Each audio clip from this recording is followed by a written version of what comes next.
Listo. Gracias, licenciado Viela. Gracias, Capacitaciones y Emprendimiento por la invitación. Un placer estar nuevamente en este espacio y compartir una temática tan importante.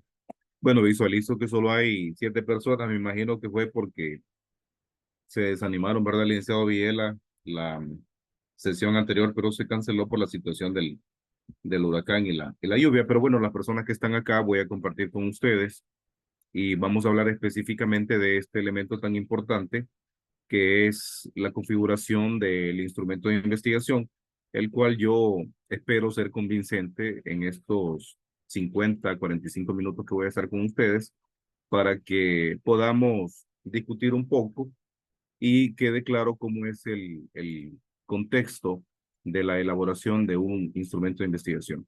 No sé, licenciado Viela, si se visualiza bien la pantalla, ya estoy compartiendo en modo pantalla completa. Sí, se ve bien. Sí, ¿verdad? Perfecto. Bueno, vamos a, vamos a iniciar y precisamente quiero darles el contexto de lo que voy a tratar estos minutos con ustedes. Es que visualicemos nosotros los escenarios y eso tiene que pasar por un análisis para la formulación de un adecuado cuestionario de investigación, así como también la visualización de las limitaciones al configurar un cuestionario de recolección de datos. ¿Por qué es importante que nosotros tomemos en consideración estos elementos? Porque realmente el éxito de una investigación es que nosotros integremos perfectamente un cuestionario como corresponde y eso nos lleve a lo que es la recolección de datos. Asimismo, voy a proponerles, en ese sentido, cabe recalcar que voy a plantear el camino adecuado para garantizar el éxito en la formulación del cuestionario de investigación. Entonces, por estas 3 líneas de pensamiento, voy a trabajar específicamente lo que hoy el Centro de Capacitaciones me ha pedido. Voy a citar en primera instancia, yendo de lo general a lo complejo, a Humberto Ñaupas, que es uno de los metodólogos que yo siempre sugiero. La verdad es que en el nivel de tesis, principalmente de maestría, también en el nivel de pregrado, asimismo también en el nivel doctoral, nosotros podemos hacer investigación científica utilizando a Humberto Ñaupas como referencia.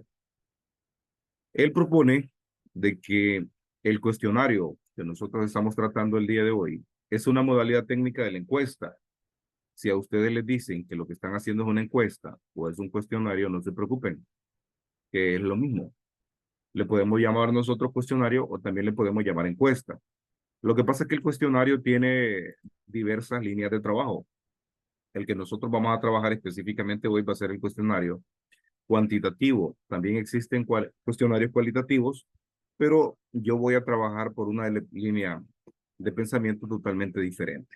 Ahora, esta parte es tan importante y vital porque lo que hace el instrumento o lo que hace el cuestionario es que realmente esa información que yo estoy subrayando aquí venga a pegar a lo que es la hipótesis de trabajo. Recordemos que naturalmente la hipótesis se configura con las 2 variables o con la variable que yo tenga, dependiendo de la naturaleza del estudio que estoy realizando, la tengo que alinear.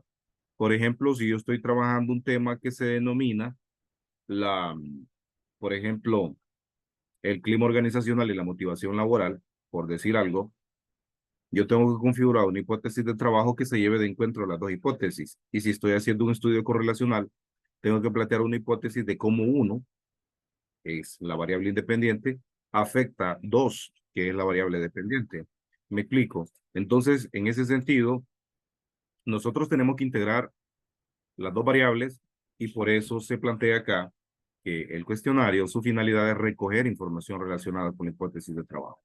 Ahora, cuando nosotros hacemos investigación científica, yo creo que en algún momento el licenciado Biel hacía énfasis acá que les estuve acompañando y les decía el planteamiento del problema. Realmente cuando yo estoy haciendo un instrumento de investigación, tengo que alinearlo con el planteamiento del problema, los objetivos, la hipótesis y las mismas variables. Y yo así, hacía énfasis recientemente que la hipótesis de trabajo tiene que llevarse de encuentro las 2 variables, que es la variable independiente y la variable dependiente. Continúo en la parte general, pues vamos a ver un instrumento y aquí estoy haciendo referencia a los componentes. Uno de los referentes que yo trabajo bastante, que es muy bueno, por cierto, gringo, Fred Kerlinger, hace un planteamiento de cuál es la estructura de un cuestionario.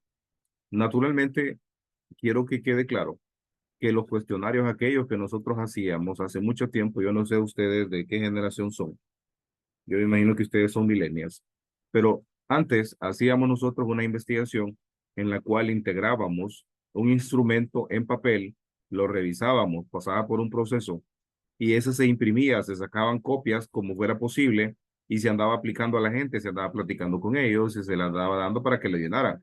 Hoy la modalidad en la era digital es totalmente diferente. Sin embargo, esta propuesta de Fred Kerlinger no carece de estas características en la realidad. Es decir, si yo lo hago en una hoja de papel, debería visualizarse espectacular. De igual manera, si lo hago en una plataforma digital o en Google Forms, por ejemplo, yo debería de integrarlo de tal manera que se visualice esta información. Ahora, si yo configuro un instrumento que carece de esto, sería un elemento de forma, pero yo aspiraría a que ustedes le coloquen el nombre de la institución, el logo de ser posible, de que le coloquen una introducción, las preguntas demográficas y también lo que son las instrucciones. Cuando nosotros hacemos un instrumento es muy importante que seamos precisos.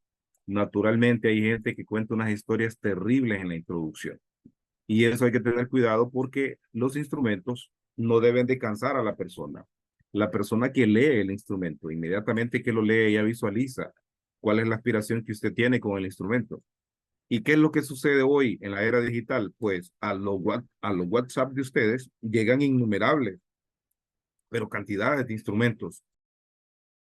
Y yo les voy a ser enfático en algo. Yo cuando lo recibo, lo primero que hago es verlos si están realmente bien configurados. Porque de lo contrario me pongo a cuestionarlos y digo yo, pucha, ¿cómo se nota que no han trabajado un instrumento de investigación como corresponde? Hacer un instrumento de investigación no es fácil. Honestamente, el instrumento de investigación recoge todas las aspiraciones de un proyecto que usted está haciendo. Si el instrumento es muy malo y habla mal de usted, asimismo es el contenido de su proyecto de investigación. Entonces los dejo con esos cuatro elementos. Ahora pasemos a lo siguiente. ¿Qué tipo de preguntas puedo hacer yo en un instrumento de investigación? El enfoque que yo voy a trabajar es el cuestionario y vamos a trabajarlo acá de tal manera que ustedes puedan visualizar cómo se debe de integrar porque voy a integrar una parte práctica también con alguna simulación. En primer lugar, el instrumento de investigación yo debería visualizarlo dependiendo de la necesidad. ¿Qué tipo de información es la que yo necesito recopilar? Eso hay que tenerlo claro. Ahora, y yo quiero ser enfático en esto, cuando nosotros hacemos un instrumento de investigación, lo ideal es que estandaricemos. Miren, es lamentable que hoy nosotros estamos haciendo investigación y no sabemos qué es lo que queremos. Por ejemplo, aquí voy a citar, por ejemplo, tengo aquí a Josué Centeno. Josué Centeno está haciendo una investigación. Y entonces Josué Centeno tiene dentro de su instrumento preguntas de sí y no, ¿de acuerdo? Tiene, que esas son preguntas dicotómicas. Tiene preguntas de escala de Likert, tiene preguntas de opción múltiple, es un solo, pero no sabemos qué es lo que pretende Centeno. Entonces pongámonos de acuerdo. Lo ideal, y yo propongo, es que si nosotros estamos haciendo una investigación científica de corte cuantitativo, lo ideal es que yo configure un instrumento, podría llamarse de escala de Likert. Ahora, hay tipos de instrumentos, como por ejemplo, en el caso de los estudios de mercado, o dependiendo de lo que usted anda buscando, la aceptación de un producto, por ejemplo. En ese caso, yo lo que sugiero es que hagamos un instrumento de investigación con opciones y esas preguntas más adelante se las voy a presentar, porque usted lo que anda buscando es medir otra cosa. Pero los estudios de mercado, naturalmente, tienen un enfoque nada más de conocer la aceptación de un producto, pero ya para efectos de investigación científica no, realmente no es funcional. Entonces, aquí les doy a conocer las preguntas que se hacen en un instrumento de investigación. Humberto Ñaupas propone dos líneas. Primero, lo que son las preguntas cerradas, y se las leo literalmente lo que dice Humberto Ñaupas. Son aquellas en las que el encuestado escoge la respuesta adecuada desde su punto de vista. pero aquí simplemente nosotros nos jugamos un 50%, un 50-50. O es un sí o es un no. Ese tipo de preguntas son recomendables para una investigación. Bueno, repito, eso depende de la naturaleza de su proyecto de investigación y lo que usted quiere medir. Ahora, también existen dentro de las preguntas cerradas preguntas politómicas, que son también llamadas de alternativa opción múltiple. Esto lo que hace es una aplicación para efectos de estudio mercadológico como el que yo estaba mencionando por acá. ¿De acuerdo? Ahora, existen los que son las preguntas abiertas. Y las preguntas abiertas, ¿qué es lo que sucede? Realmente nosotros andamos buscando que la persona nos dé información. ¿Estamos claros? Ahora, yo he visualizado algunas cosas que suceden en los instrumentos cuantitativos. Y la investigación cualitativa no lleva preguntas como, por ejemplo, otros. Imaginémonos, ahora voy a poner de ejemplo a Clinton Gómez. Clinton Gómez me hace una pregunta a mí y me dice, ¿usted compraría este producto, sí o no? Y yo le coloco no. Y entonces Clinton me coloca una raya tremenda ahí. ¿Por qué me pone? Bueno, es que depende de la información que yo estoy pretendiendo, pero si es una investigación científica y yo no debería darle opción, por ejemplo, otros. Me dice, me gusta la música de rock, me gusta la música de reggaetón y me hace una lista y me coloca otros. A ver, colóquele allí lo que usted anda buscando medir. Porque si usted anda buscando otro, imagínese que aplicamos 1000 encuestas y todo el mundo le llenó la respuesta de otro. Yo tengo una enorme pregunta. ¿Cómo lo va a tabular? Porque esa investigación entonces ya se convirtió en una investigación cualitativa. ¿Estamos? La diferencia de la investigación cualitativa con la investigación cuantitativa es que cuando nosotros hacemos investigación cualitativa hacemos preguntas abiertas y cuando hacemos investigación cuantitativa hacemos preguntas cerradas. ¿Qué sucede con las preguntas cerradas? Se limitan a responder el planteamiento teórico de la investigación que yo estoy realizando. Bueno, avanzo en aras del tiempo y por aquí tengo los consejos para elaborar un cuestionario. Fíjense bien, esto hay que tenerlo muy claro. Normalmente hoy en día en las universidades, cuando yo voy a hacer un cuestionario, lo primero que tengo que hacer es validarlo. Sencillo. ¿Qué significa eso? Que usted tiene que enviar el cuestionario a una variedad de expertos, los cuales lo van a validar y también hago lo que se llama un pilotaje. ¿De acuerdo? Generalmente el instrumento primero tiene que pasar por un juicio de expertos. Ahora, hay que tener claro también cómo funciona esto del juicio de expertos.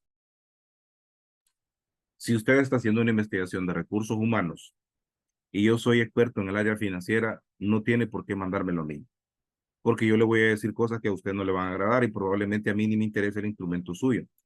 Si usted, por ejemplo, es del área financiera y está haciendo un instrumento financiero, ¿por qué se lo va a mandar a una persona que es del área de recursos humanos?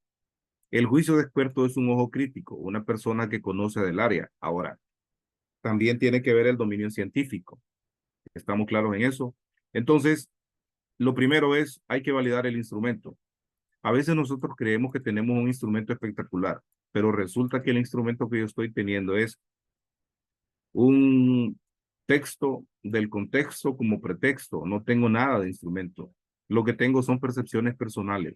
Entonces, otro de los consejos es que las preguntas deben de ser claras y comprensibles. A veces la gente se tira unos discursos en las preguntas.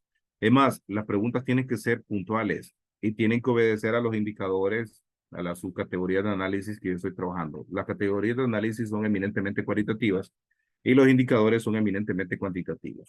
¿Estamos claros? Entonces, esas preguntas tienen que ser directas, precisas.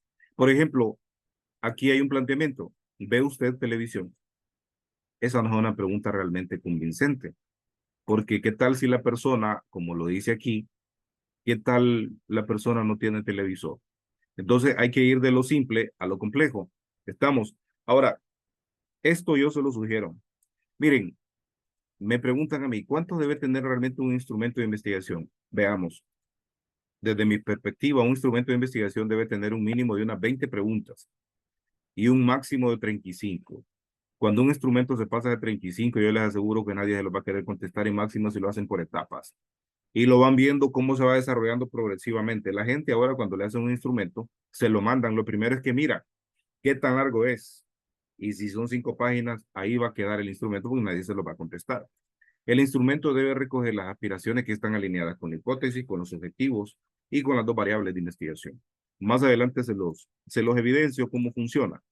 Fíjense por acá, hablando de los consejos, las preguntas no deben de incomodar al encuestado. Eso hay que tenerlo claro. Es más o menos como el periodismo, ¿de acuerdo? Vean una pregunta tan fea como esa que se le hizo a alguien. Entonces, ¿qué sucede con las preguntas incómodas? Simplemente esa encuesta usted ya la perdió. ¿Estamos claros? Y otra de ellas es que, por ejemplo, que las preguntas deben de ser redactadas teniendo en cuenta el marco de referencia, es decir, la información que está vinculada con el marco conceptual. Y esto se lo voy a referir más adelante. Las preguntas tienen que hacer referencia únicamente, fíjense bien, a un solo aspecto. Por ejemplo, Reina Esther me pregunta a mí, cuando usted toma café, ¿también le gusta consumir repostería? Entonces, pongámonos claros, Reina, ¿qué me quiere preguntar? Si yo consumo café, entonces otra pregunta es la repostería, porque son 2 cosas diferentes. ¿Me explico? Aquí veamos una de las preguntas también, es que de los planteamientos, digo, las preguntas no deben de inducir la respuesta.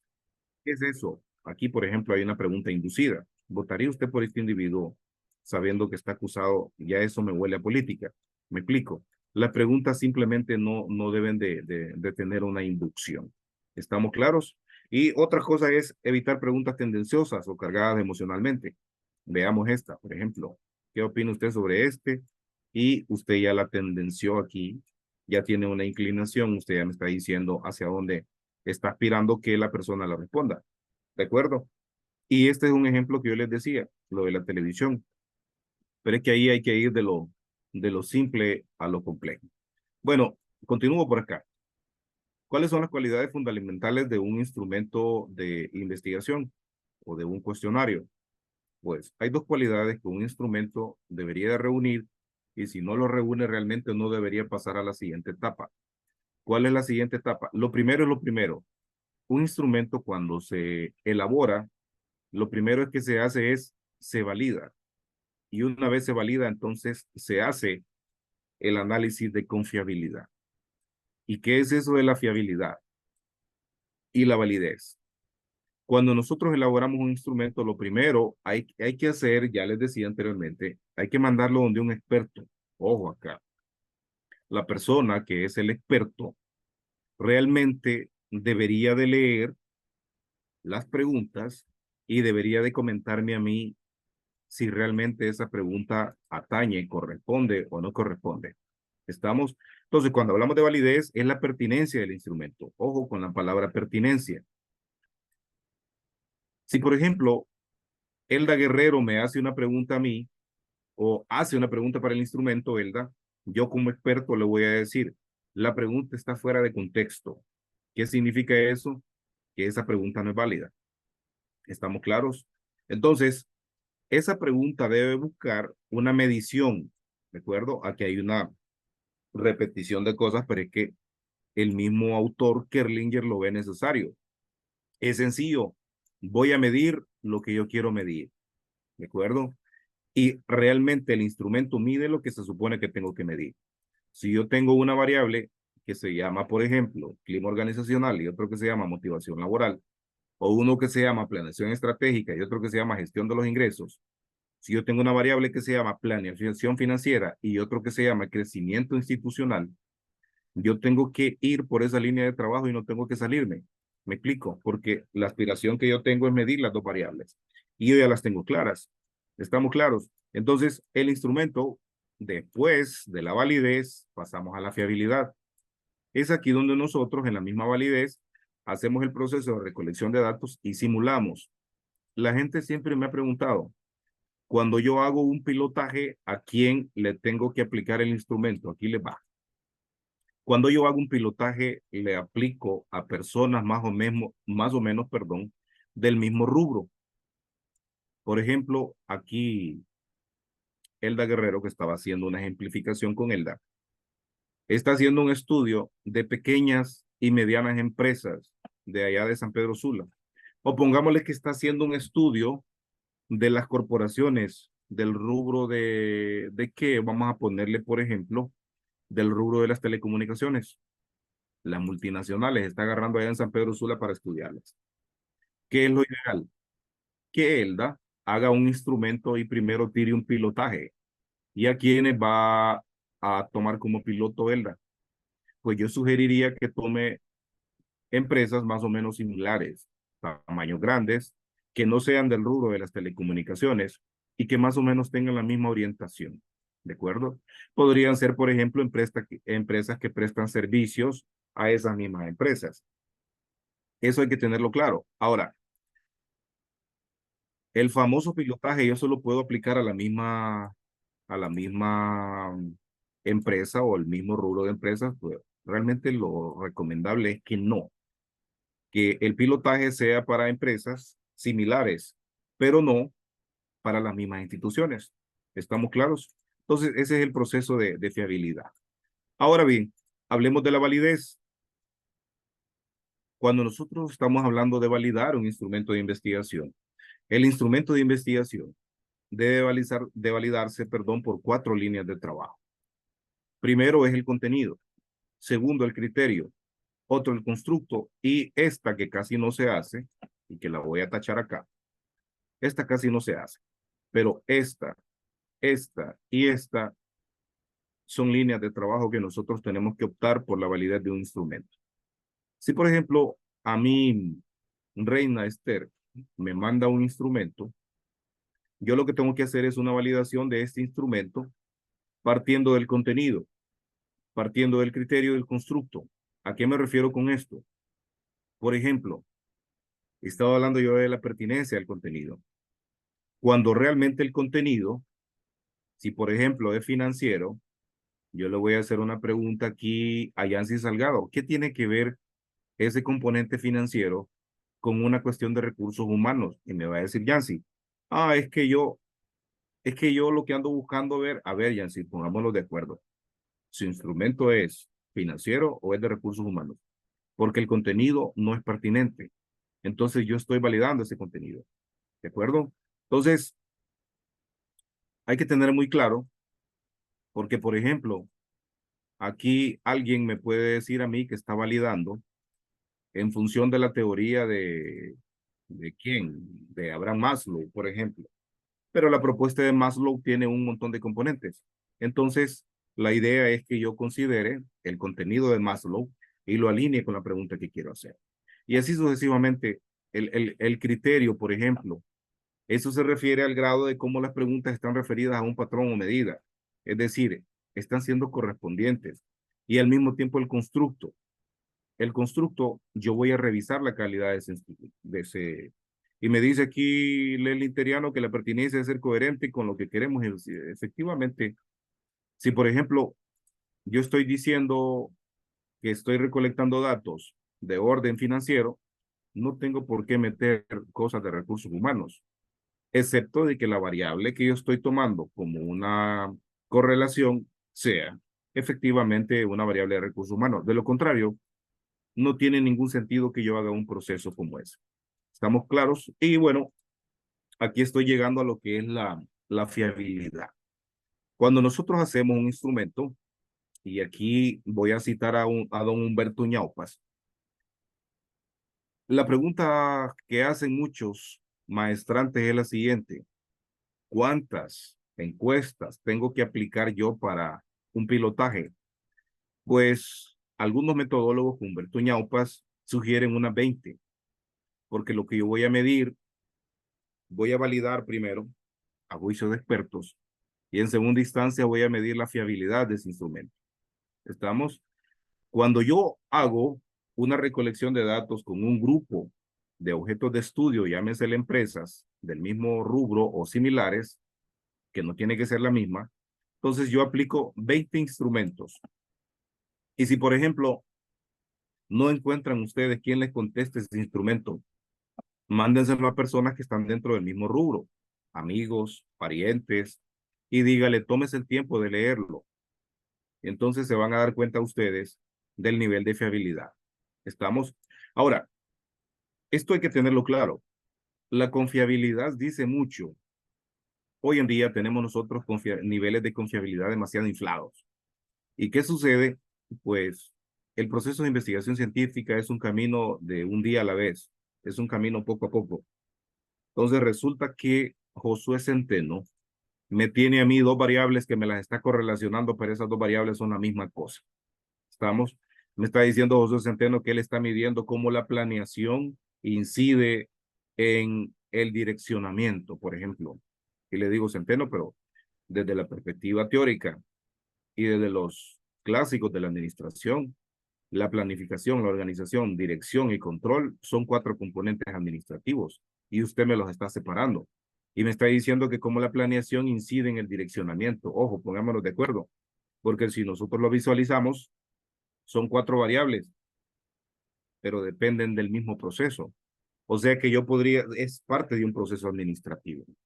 Por eso a veces las variables salen totalmente infladas. En ese sentido, si un instrumento a ustedes les da de 0.53 hacia abajo, ese instrumento no es fiable. ¿Y qué es la recomendación que se hace cuando un instrumento no le sale fiable? Pues echarle una revisión, pasarla por juicio de expertos, hacer ajustes, y yo sugeriría que volvamos a hacer un, no sé, un proceso similar, porque hay que validar que es fiable. Ahora, si el instrumento les da 0.54 o 0.59, yo les diría que estamos con un instrumento más o menos mejorable. El problema es que si les da por aquí, yo diría que, como dijo Mario Moreno Cantinflas, sí estamos en dificultades. Ahora, la aceptación que se hace generalmente va de 0.60 a 0.65. Y esto es más o menos, yo diría que, más o menos le diría yo a Clinton Gómez, lance el instrumento, Clinton, no hay ningún problema. Ahora, lo ideal es que nos dé por aquí, ven, de 0.66 a 0.71, muy confiable. Y una confiabilidad fabulosa sería que nos dé entre 0.72 a 0.99. Y una confiabilidad perfecta que naturalmente da cuando nosotros estamos mezclando variables que son de la misma línea de trabajo y no nos estamos dando cuenta y solo se dan cuenta cuando le dice a alguien, Lucinda, usted tiene dos variables que son la misma cosa. Está tomando planeación financiera con gestión financiera, que es la misma cosa, y las está mezclando y usted las está separando. Teóricamente hay que darle una revisión a ver si realmente se han estudiado separadas, porque de lo contrario entonces no contiene ese estudio. Habría que separarlo y buscarse otra variable que realmente yo quiera medir. Bueno, vayamos aquí a los factores que afectan la validez y fiabilidad, ya para pasar a una cuestión simulada que les voy a hacer, es por ejemplo la improvisación. ¿Qué sucede cuando yo improviso? Lucinda hace unos planteamientos y yo le digo, Lucinda, pero esas cosas yo no las encuentro en su marco teórico. No está dentro de su marco teórico. Entonces, está inventando, como dicen, como decimos nosotros en nuestros espacios académicos, lo está sacando de la manga de la camisa. Y otra cosa es, vean, yo no lo sugiero, pero naturalmente sucede que hay gente que sale diciendo que, por ejemplo, acá me dice Zulma Flores, estoy trabajando con un instrumento estandarizado. Y le digo yo, Zulma, pero cuando nosotros trabajamos con instrumentos estandarizados, ya nos dimos cuenta dónde fue utilizado. Sí, me dice Zulma, en Chile. Pues yo no lo sugiero, Zulma, porque los instrumentos estandarizados son para poblaciones similares. No debería ser aplicado un instrumento estandarizado. Yo le diría, tómelo, más bien róbese unas cuantas dimensiones, vea cuáles son los gurús del pensamiento que trabajó y haga un instrumento Zulma suyo. ¿Me explico? Porque entonces vamos a tener conflicto. Es un contexto, una población totalmente similar. No, ¿verdad? Para nada. Chile es Chile y nosotros somos Honduras y la caracterización de la población es muy diferente.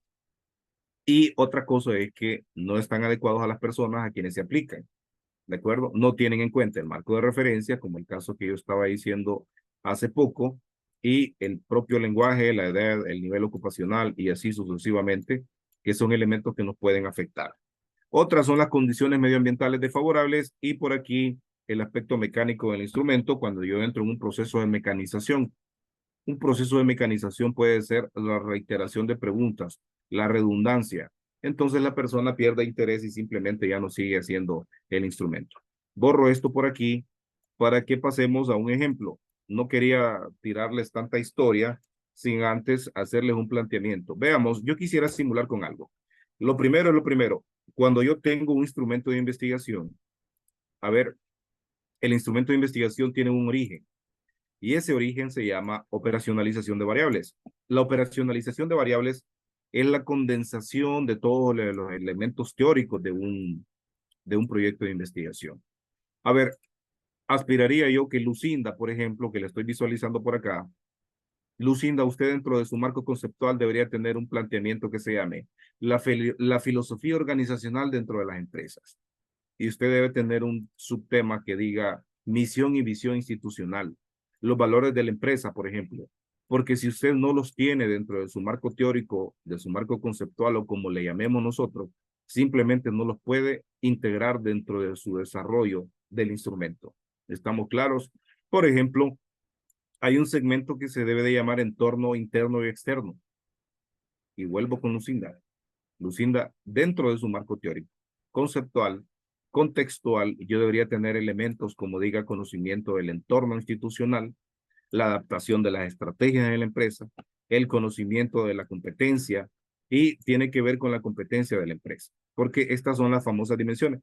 Aquí estoy simulando yo con un proyecto de investigación que hice y que por cierto lo publiqué en una revista indexada con el Tecnológico de México y esta, la famosa operacionalización de variables, tiene que ver aquí, fíjense bien, lo primero es lo primero, la variable hay que definirla. Ahora, cuando nosotros definimos una variable, lo ideal es que yo lo alinee con uno de los gurús del pensamiento. Es más, Reina Calles debería tener allí, dentro de su marco teórico, como gurú del pensamiento a Humberto Serna. Si Humberto Serna no está ahí, también Reina hay que darle persecución y cuál es su propuesta. Porque si usted se va a ir a agarrar con una terna y a pelear con ellos, y más si estos tipos son añejos en investigación y ya tienen un recorrido, yo le diría que usted va a tener que convencerlos de por qué Humberto Serna es su gurú, de cómo lo define. ¿Estamos claros? Entonces, la definición operacional, aquí generalmente la gente se confunde. Yo les digo a mis alumnos de posgrado, la gente vuelve y me inserta aquí un nuevo concepto. Es que si yo ya lo definí aquí, yo no tengo nada que estar haciendo en la definición operacional. ¿Estamos claros? La definición operacional, como su nombre lo dice, cuando nosotros hablamos de algo operativo, es cómo usted pone a caminar lo que pretende desarrollar. ¿Estamos? Entonces, la definición operacional dice, la forma de cómo esto se va a medir es mediante un instrumento, la cual las preguntas están orientadas a recoger respuestas o valoraciones de los pequeños y medianos empresarios. Y estos elementos, como dije por acá, están dentro del instrumento. Ahora, mi recomendación es cuando nosotros hacemos estudios de orden cuantitativo, si yo voy a medir como por ejemplo influencia, efecto, impacto y todo este tipo de cosas, lo ideal es que yo haga un estudio basado en un instrumento de recolección de datos que se llame escala de Likert. ¿Estamos claros? Por aquí tengo un planteamiento. Veamos, por ejemplo, tengo aquí una dimensión que se llama filosofía de la empresa. Tengo varios indicadores que se llaman misión, visión, valores de la empresa y así sucesivamente. ¿Qué sucede? Cuando yo hago un instrumento de investigación, lo ideal es que yo haga un planteamiento. Ese planteamiento se hace con pequeñas afirmaciones. Entonces, la primera dimensión se llama filosofía institucional. Vamos a ver, vamos a trabajar aquí solo unos 4 reactivos. ¿Cuál es el error más grave que comete la gente cuando he trabajado yo lo he visualizado? Y estos errores son gravísimos. Empiezan a preguntarle, y fíjense bien lo que le preguntan. Y estas son las correcciones que le hago a mis alumnos de maestría. La gente viene y dice, ¿cree usted que la empresa o que su empresa, fíjense bien lo que están preguntando, vamos a ver, ¿cree usted que su empresa tiene definida la misión y visión? ¿Estamos? Entonces, este tipo de cosas no se hacen, porque en primer lugar, estoy haciendo una pregunta cerrada. ¿Estamos? Desde el momento que Yancy me dice a mí, ¿cree usted? ¿Cuál es la condicionante? Yo solo le puedo responder o sí o no. No hay dos formas de hacerlo. ¿Estamos claros?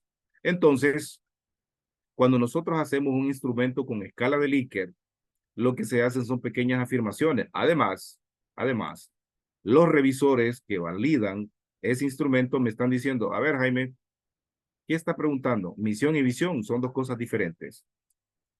¿Estamos claros? Entonces, lo primero es lo primero. Un instrumento de escala de Likert no lleva signos de interrogación. Porque si a mí me dice, ¿cree usted que la empresa sí? Le voy a decir o no. ¿Y ese qué tipo de preguntas son? Pues son preguntas cerradas, preguntas dicotómicas donde yo solo tengo dos opciones.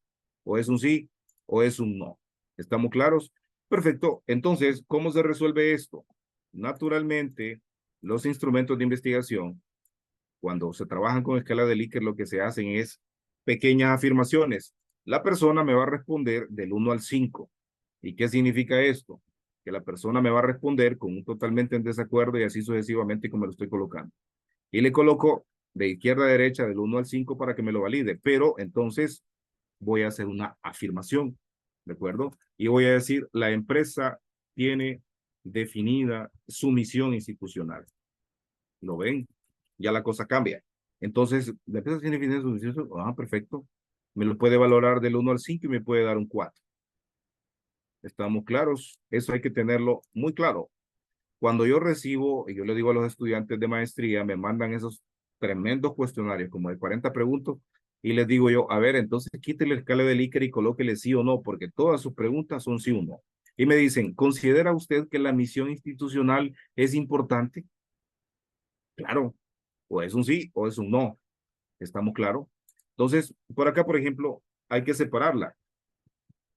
La empresa tiene integrada su visión institucional. Son afirmaciones y la persona lo que tiene que hacer es responderme en una valoración del 1 al 4. Cosas entonces que hay que tener claro con el instrumento. El instrumento no lleva preguntas cerradas, no lleva signos de interrogación y lo que llevan son afirmaciones.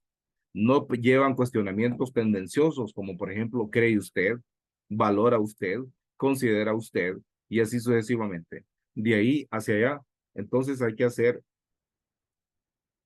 valoraciones afirmativas, que son aseveraciones pequeñas, y la persona que revise el instrumento, hay que tener mucho cuidado también con esto. Por ejemplo, estoy diciendo yo aquí la empresa. Entonces, finalmente, yo caigo en un vicio que voy repitiendo, la empresa, la empresa, la empresa, la empresa, la empresa. Entonces, al final, se vuelve un instrumento bastante monótono. Entonces, hay que tener mucho cuidado. La forma de esto es revisarlo. Ok, aquí tengo los ítems, entonces únicamente hay que ir trabajando las dimensiones, por ejemplo, otra dimensión interno e interno. Ahora, esto, reitero, tiene que estar dentro de su marco teórico. Si no, nosotros tenemos problemas porque no podemos fundamentar. Lo primero que me van a preguntar a mí los revisores o las personas que están leyendo el instrumento es, ¿de dónde saqué la pregunta? Porque, a ver, orientándonos por el marco teórico, eso no tiene fundamento. Entonces hay que ir por el marco conceptual de donde yo estoy tomando. Veamos sucesivamente, entonces yo sigo haciendo las preguntas. Ahora, en un instrumento de investigación hay que tener claro las dos variables. Por ejemplo, si Reina se me emociona y lleva 20 preguntas de la variable independiente, le voy a decir Reina y las de la variable dependiente, ¿qué? Entonces, lo ideal es tener claro el panorama. Más, cuando yo elaboro un instrumento de investigación, debería tener claro yo la operacionalización de variables y ya debería medir yo más o menos cuántas preguntas tengo que realizar por cada una para pegar a lo que es mi aspiración y recolectar todos los datos de la investigación. Y aquí ya para terminar, veamos aquí, por ejemplo, dije que esta es una investigación que hice, que por cierto fue publicada en el Tecnológico de México. Veamos, algo que no les comenté es la investigación que nosotros realizamos. A pesar de que mi pregunta inicial dice, la empresa tiene definida su misión, la empresa tiene integrada su visión institucional. Hay información general que hay que recabar. Por ejemplo, esto se hizo con empresarios. Es importante que nosotros visualicemos información general que no es parte de las variables pero que sí me puede tener alguna perspectiva en cuanto a emisión, algunos juicios de valor. Por ejemplo, cuál es la predominación de los empresarios en el segmento donde yo estoy aplicando la investigación. Otro es, por ejemplo, la edad. Podría decir, Reina, un hallazgo importante de la investigación es que realmente las personas que están emprendiendo son personas menores de 40 años, por ejemplo, en ese segmento donde está estudiando. El nivel de estudios, y podría concluir, Reina, que la gente abandonó sus estudios porque todos dicen que el 80% tienen una universidad incompleta en el nivel de pregrado. Eso hay que tenerlo claro. Y de igual manera, si son propietarios del negocio, si son administradores o lo que sea. Y de aquí para allá, esa decisión la toma uno, empieza lo que es la recolección de datos orientados a la variable dependiente e independiente. Ese es el programa SPSS. Lógicamente, estos son datos fiables. Esta es por ejemplo, la recolección de datos que yo hice. Y aquí vean que por ahí tengo la base de datos en Google Forms. Yo hice una gran cantidad de reactivos y estos son los resultados que yo obtuve. Si yo lo tiro por acá, me está diciendo más o menos cuáles son las respuestas que yo recolecté en función de esas grandes preguntas que hice. Entonces, si volvemos acá, por aquí tenía yo un segmento importante. Vamos a ver a dónde estaba. El segmento que es la validez. Y ahí estaba hablando de los elementos que afectan la validez.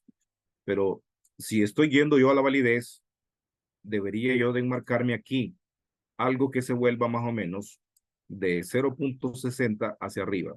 Hay universidades que lo que hacen con el instrumento es que piden un nivel de fiabilidad entre 0.8 o superior.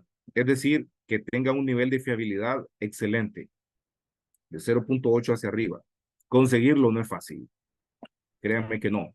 Entonces hay que hacer un excelente instrumento de investigación, hay que recolectar los datos, hay que procesarlos. Cuando usted ya tiene resultados favorables, que no hay que manipularlos, por cierto, porque, por ejemplo, hay revistas que le piden la base de datos, tal y como lo recolectó, entonces hay que mandarlos. Y ahí tenemos dificultades. Entonces, veamos el nivel de fiabilidad que ese instrumento tuvo.